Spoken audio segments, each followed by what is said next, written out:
తాడేపురం తెలుగు సాహితీ సమాఖ్య 64వ కార్యక్రమంగా సోమవారం స్థానిక రామచంద్రరావుపేటలోని షిరిడి సాయి ఆంగ్ల మాధ్యమం పాఠశాలలో తిరుపతి రాష్ట్రీయ సంస్కృత విశ్వవిద్యాలయం విద్యార్థి ఎర్రంశెట్టి ఉమామహేశ్వరరావుచే భగవద్గీత అష్టావధానం జరిగింది. సభాపతిగా తెలుగు సాహితీ సమాఖ్య అధ్యక్షులు మండా బ్రహ్మాజీ వ్యవహరించారు. ముఖ్య అతిథిగా రాష్ట్ర సాంస్కృతిక నాటక కళా పరిషత్తుల సమాఖ్య అధ్యక్షులు బొద్దాల వెంకటరామారావు పాల్గొన్నారు. సాహితీ సమాఖ్య కోశాధికారి మండవల్లి చెన్నా నాగేంద్రరావు విశిష్ట అతిథిగా పాల్గొన్నారు. తెలుగు సాహితీ సమాఖ్య ప్రధాన కార్యదర్శి పైలి శ్రీనివాసరావు అష్టావధాన కార్యక్రమంలో అప్రస్తుత ప్రసంగం చేయగా రంగస్థల కళాకారుల సంక్షేమ సంఘం అధ్యక్షులు సూరంపూడి వెంకటరమణ, వ్యస్తాక్షరి సమాఖ్య పూర్వ అధ్యక్షులు కోపల్లి శ్రీనివాస్ అఖండ పఠనం చేశారు. షిరిడి సాయి స్కూల్ అధినేత జంగా శ్రీనివాసరామరాయ్ జ్యోతి ప్రజ్వలన చేయగా డాక్టర్ మహాడభూషి జ్యోతి కుమారి వందన సమర్పణ చేశారు. ఎర్రంశెట్టి ఉమామహేశ్వరరావు చేసిన అష్టావధానం విధానం పట్ల అందరూ హర్షం వ్యక్తం చేశారు. ఆయనను సత్కరించారు. తెలుగు సాహిత్యాన్ని ప్రోత్సహించాలని కోరారు.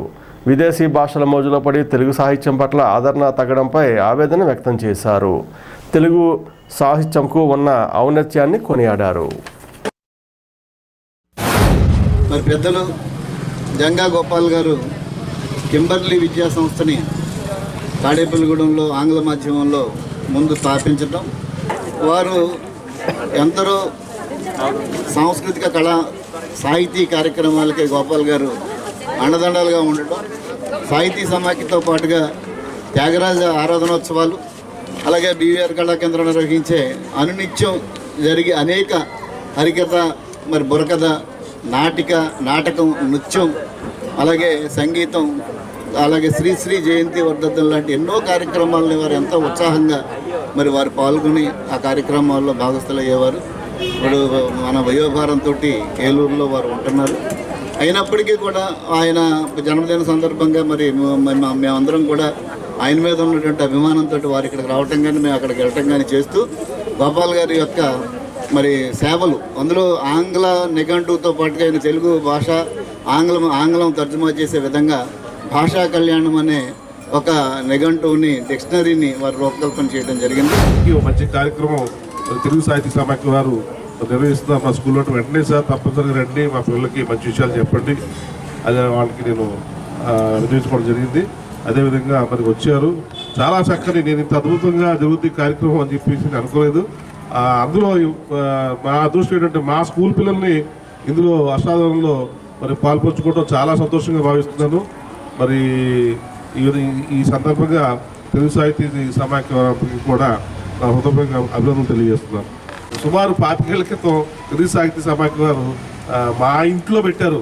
నాన్నగారు మహాలక్ష్మి నగర్లో పెట్టడం, అలా చక్కగా ఈవినింగ్ పెట్టారు. అలాగే చక్కని వెజిటేరియన్ ఫుడ్, మంచి ఫుడ్ పెట్టడం జరిగింది. నాన్నగారి దగ్గర నాకు ఇది కావాలి, అది కావాలి, ఇలా మంచి భోజనం ఏర్పాటు చేయాలంటే నాకు గుర్తొస్తుంది ఆ రోజు 25 ఏళ్ల క్రితం.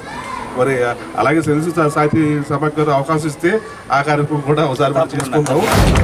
భగవద్గీత అనేది ఎప్పుడో రిటైర్మెంట్ అయిపోయి పెన్షన్లు తీసుకునే వయసులో చదివి దాన్ని తెలుసుకునేటువంటిది కాదు. చిన్నప్పటి నుండి కూడా భగవద్గీతను తెలుసుకుని అందులో ఉన్నటువంటి విషయాల్ని ఆచరించేటువంటి ప్రయత్నం చేయాలి.